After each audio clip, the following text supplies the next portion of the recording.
Hi, my name is Scott Garibay, and this is an open letter in February of 2023 to the D&D news entity Mastering Dungeons, which used to be a podcast and now is more accurately named a show, to my knowledge, which is carried on multiple platforms.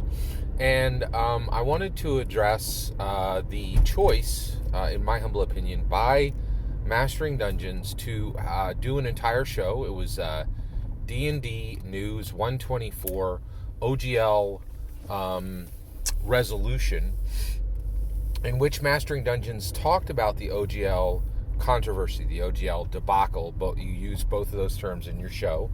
I call it the 2023 Manic Panic, which went from January 3rd to January 28th.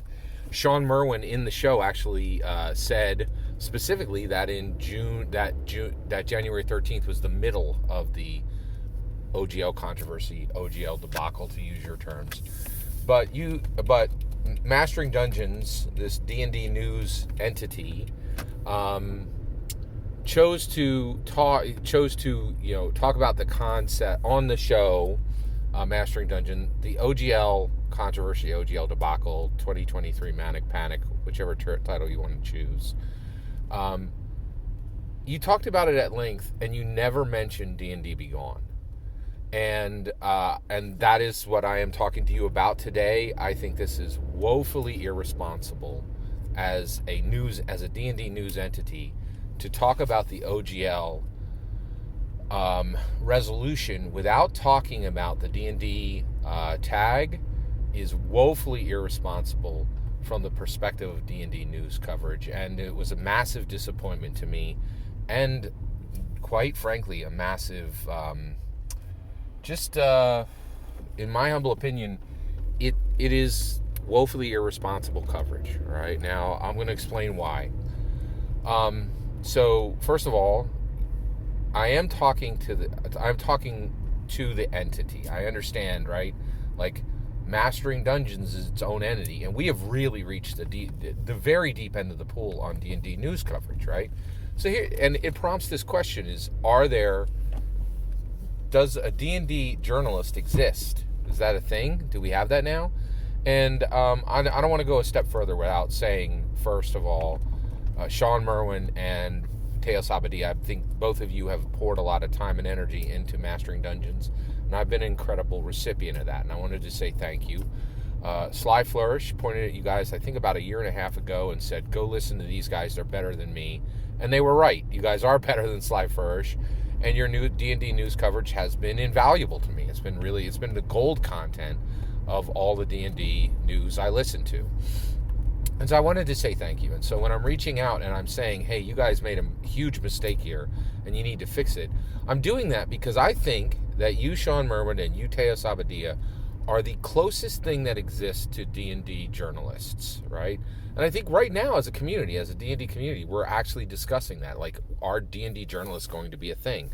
And this is tough because D&D has huge cultural impact in America and throughout the world, but it's considered a game. Right, and while there actually are video game journalists who literally get paid to cover D&D, cover video games, that doesn't exist in Dungeons and Dragons, right? So we don't really have professional Dungeons and Dragons journalists. I can't name one, and I'm very deep in the space, and if one existed, I think I would know it, right? But I don't think one exists. So you guys are the farthest out on this branch, right? And I think you are on a branch because the branch almost got cut off last week, and so I understand this is precarious, right? So I did want to say thank you. But you guys are discussing OGL resolution, and by not even mentioning the words D&D Begone, which was shouted by thousands of OGL, quite literally shouted and shouted on, and figuratively shouted on Twitter, right? By not mentioning D&D Begone, was shouted by thousands of OGL 1.0 creators on Twitter, right? Like in hashtags, all caps. And then shouted by thousands of OSR members and shouted by thousands of open role-playing game creatives, orcs. It really it honestly, I think it's a lie by omission, right? And because what it does is it lets people think that the OGL resolution, which you did a great job of saying, was shocking in its breadth, right? You guys said, we got even more than we asked for, right? Like, and you were saying that, the OGLers, the OSRs, and the orcs got way more than they'd even asked for, right? With the SRD being put under Creative Commons. And I have to say, like, by not mentioning D&D Begone, you, in my humble opinion, are painting a picture that what happened was that there was advocacy and then Hasbro responded to advocacy. And that's, in my humble opinion, an outrageous lie, right? What happened was Hasbro said, hey, we're going to have a conversation with 20 corporations. That information was leaked. The OGLers, the OSR, and the ORC said D&D Begone, and they said it thousands of times. And when they said it, many of them knew that the words D&D Begone would be set on a platform, a framework of hatred and threat from 1983 Satanic Panic. And that when they said D&D Begone, it wasn't a pun, right? It was a 40-year hammer of threat and harm and terror that was being brought from the 1983s right back to 2023, right? And that by saying D&D Begone, you had a group in the 1980s, the American Evangelicals, that said, D&D Begone. We have a moral standard against TSR, and that means you cannot buy, own, read, run, watch Dungeons and Dragons. And the exact same thing happened in the 2023 Manic Panic that we just went through. A bunch of OGLers, OSR, and ORC said, we have a moral standard against Hasbro, and that means that you cannot buy, own, read, run, watch Dungeons and Dragons. And when they said D&D Begone, they knew that the hatred hammer virtual that they were swinging would have 4 decades of momentum added to it because it rested on the foundation of the Satanic Panic, which was the first group of people to say D&D Begone. And that this second group could use the terror from the 1983 Satanic Panic to fully rest and say, there's no advocacy here, Hasbro. There's a threat to literally end Dungeons and Dragons. And so Hasbro didn't respond, in my humble opinion, to advocacy. They 100% responded outrageously quickly, right? Because they were virtually struck, I think, and really just, they responded to threat. And so by you leaving out the D&D Begone hashtag and not even mentioning it, you, in my humble opinion, are pretending that the D&D community had a reasonable response to Hasbro's actions, which is ludicrous. It is woefully irresponsible as an organization that is claiming to report D&D news to not even mention D&D Begone. And frankly, I'm going to say it, it's revisionism, right?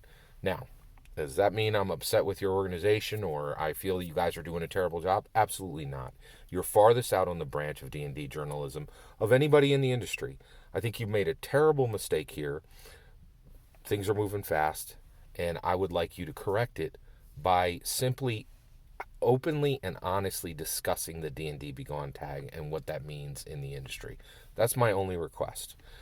And also, I'm putting this here because I want you guys to understand that you are the Lewis and Clark of D&D journalism, and you're farthest out on your journey into, across the continental Americas. So I want to say again, thank you. I really appreciate the coverage you guys have been doing. It's very real and very valuable, and I appreciate it. But I really feel to discuss the OGL resolution without even mentioning D&D Begone is massive revisionism, paints a completely incorrect picture, and really pretends that Hasbro didn't respond to threat and that it responded to advocacy, which is ludicrous in my humble opinion. Thank you for hearing my humble opinion. I wish you guys all the best as you continue to move forward with what I think is really the pioneer steps in D&D journalism. And I also want to say I'm sorry you guys aren't paid for this, because somebody should be. And I think it probably would be best if it was you guys, because I think you have the most level-headed and fair coverage. But in this one, in discussing the OGL resolution, this is a massive misstep on your part. So I'm asking you to correct it. Thank you.